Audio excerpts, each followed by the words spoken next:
So what was this process like the last few days, and why did you end up choosing here?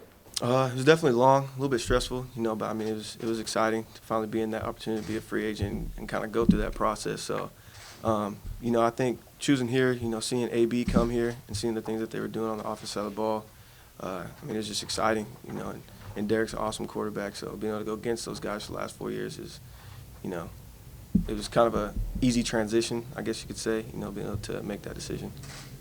You worked with Keenan, obviously, with the Chargers. Having Antonio as part of that position group, what does that do for you as a wide receiver when you have somebody else in the offense to take some of the pressure off of you? I think it would be big. I feel like I definitely use these last 4 years. I try to take a lot of things from a lot of different guys' game. When I first got to the Chargers, it was Malcolm. I watched a lot of his stuff and Stevie, and then as when I was watching Keenan, and so I'm excited just to learn from AB as well as Jordy. And just take stuff from their game that I can, and I feel like it's gonna be able to help take my game to the next level. It's funny, you think some guys might shy away from going to a place where they signed, a big-time receiver who's going to get a lot of balls, but you had the opposite reaction? Yeah, for sure. I mean, everybody wants the ball. If you're a receiver, you obviously want to get as many catches as you can and as many opportunities as you can. But, I feel like in this offense, all of us are going to get a really good opportunity to, get the ball and be able to make plays. And if you get the opportunity to learn from, one of the best receivers in the game right now, why not do it? So I'm definitely excited just to take some stuff from his game as well as Jordy. Just watching those guys and see how they work every day. And I'm excited for that. You said Derek was an awesome quarterback. What makes him that in your estimation? I just think the leadership that he brings, like I said, going against him for the last 4 years and just watching how he goes about the game. And I watched a lot of film on Crabtree when he was here, so I get to see Derek play, throwing the ball, and he just, just a really good leader, and the way he just commands the offense just is awesome. So I'm excited to be a part of that. Good to see these guys up close the last 4 years. They haven't had a lot of success the last couple of years. Why do you think that can change this year? Obviously the pieces bringing in and Gruden, bringing in his guys, and getting that culture together. I think it obviously takes time. So I think all those guys together, and then we'll be able to get that chemistry going as time goes. So, I just think it's an awesome opportunity for all of us. What did you know about Gruden before signing here, and what have been kind of your first impressions?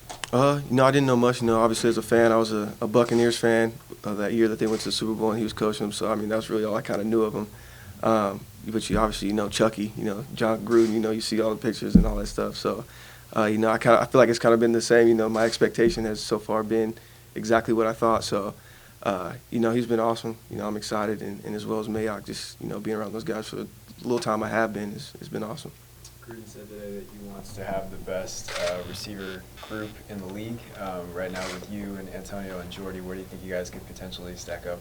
I don't see why we couldn't be. Obviously it's going to take some time to get used to each other and get the offense down, but I don't see any reason why we couldn't be the best receiver group in the league. Antonio talked a lot about holding guys accountable, holding the other receivers accountable, finding jars for drops, misassignments, all sort of that kind of thing. How important is that, having a guy who's going to be that kind of leader in your room? I think it'll be big. Coming from the Chargers, I feel like we kind of had the same thing. We all held each other accountable. We wanted to be the best receiver group in the league, so everybody was holding each other accountable, and I know it's going to be the same way here. You see how hard Antonio works, so I feel like throughout the season it's going to be the same thing. We're all going to hold each other accountable, and we all want to win. We all want to make plays, but you got to do your job at the end of the day. Having both of you on the field at the same time, do you think that that's going to create favorable matchups to where if you were the lone primary guy that you maybe doubled more often? Is that something that you're looking forward to? Definitely. I think that'll be big. Obviously he's going to command a lot of attention, so when they're doubling him, I'll be able to have the opportunity to get a solo, so I'm looking forward to that. See any parallels at all between Rivers and Carr? They're both kind of, clean-speaking, religious family guys, but when they get on the field, there's kind of an edge to them. For sure. Phil is definitely he's kind of crazy when he gets on the field. He's so competitive. I haven't got the chance to play with Derek, but from the outside looking in, you could tell he's super competitive and do anything to win. So I know they definitely probably got that in common, the competitiveness. So I'm excited just to see what it's like, be in the huddle, be on the game, go through everything with him and just see what it's like. So You can see how Phil goes crazy sometimes. You see Derek he's more composed, I think, in that way, but I definitely think they're just both competitors. Do you know the names of all of his kids? Phil's? Yeah. No, no chance. No way. You grew up in the West Coast in Oregon, and then obviously with the Chargers, you stayed on the West Coast. With the Raiders, Oakland now, Las Vegas in the future, to be able to stay out west, was that part of the draw for you, just to be somewhat close to home? Yeah, for sure. I'm really big with my family and stuff, and they're all up in Oregon, some are down in California. So just having them close and be able to come to all the games and just be right here that was definitely a big draw for me. So it's going to be awesome to still be able to have them come to all the games and be around. And my dad grew up in Oakland, from Oakland, went to the same high school as Marshawn, so I know he's excited, and his parents are both passed, but I know for him in that regard, he's going to be ecstatic, and it's going to be awesome. As the season was winding down and free agency was coming, were these guys on your radar at all, or do you not let your mind go there because you had games to play? Definitely no.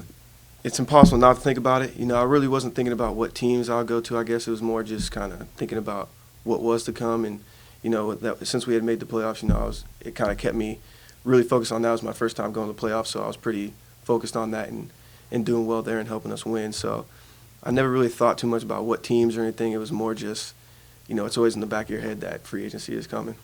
To go from a guy entering the league undrafted to now getting this kind of contract that you're getting, just how gratifying is that, and just some of the progress you've made? It's awesome. Words really can't describe it. Being able to hit this mark, and one of my goals is just get to free agency and get a good deal done. Coming undrafted was definitely one of my goals. So to finally hit that and just be in this moment right now, it's awesome. It's crazy. Being on the other side as a Charger, what was your impression of Raider fans? Are you looking forward to being in that mix now? Definitely crazy. Exciting. One of my favorite games was coming here in 2016 and playing. It was my first time playing the Coliseum, and just those fans just going crazy. The music that they were playing, it was awesome. So it was always one of my favorite experiences. Was your dad a Raider fan growing up? He was. Big Raider fan. So Was it hard for him when you were in the Chargers? It was, but he was juiced. You can't go against your son on the team, so he was excited. But I know he's on his way here right now, so I know he's excited. He's still in Oregon? Yeah, he's up in Oregon now.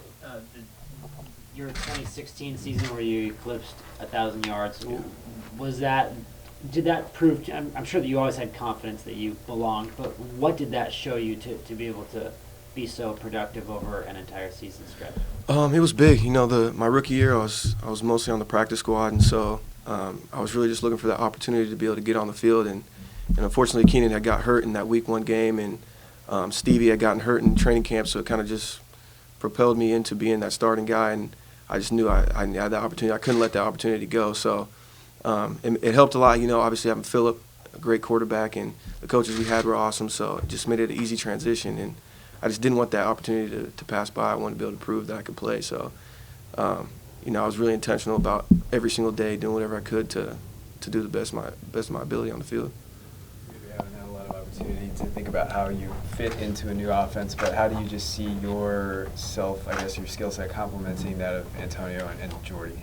I think for me personally, I feel like I'm a guy who can take the top off at any time. So that's really what I want to bring, is just being able to stretch the field and allow guys to have more stuff underneath. It obviously opens up the play action a lot. So, but I can do a lot of stuff underneath with my quickness and running routes. So I feel like I'm getting to the point where I can be a really complete receiver. I feel like that's obviously just going to take more and more pressure off other guys. So, that's my goal every offseason is to assure up the things that I feel like I need to get better at and just translate that to the field.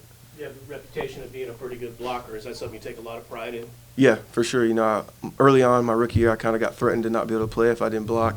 And so I just do not like coming off the field. And so if it's a 3rd and 1 and it's a one receiver set, I want to be that receiver that's in and trusted to block. So that's kind of been a big thing for me, is to be a really good blocking, because they're blocking for us down the field. And so I've seen Mel take big blocks for me when I catch the ball, so I want to do the same thing for him. I don't want my guy to be the one that stops 80-yard touchdown run for him. John likes receivers to know every position and to be able to move around. Is that something that you like to dive into in terms of the X's and O's and having to learn a bunch of different responsibilities? Yeah, I want to be able to play every position. You know, if somebody, you know, goes down at any point, you know, I want to be able to be that guy that can fill in. I always want to be the one that can play F, X, Z, whatever it is. I always want to be that guy that can play them all. Were you more of an X with the Chargers, or did they? Early on, I was an X. I played more Z. When we got Mike, ended up going more to Z. I played F whenever Keenan went down or needed a break, so I feel comfortable anywhere. You said that you were a Buccaneer fan when Gruden took them to the Super Bowl. You remember who they beat in that Super Bowl? I do, yeah, unfortunately. Because my dad was a Raiders fan, so we were both in the house kind of going at each other.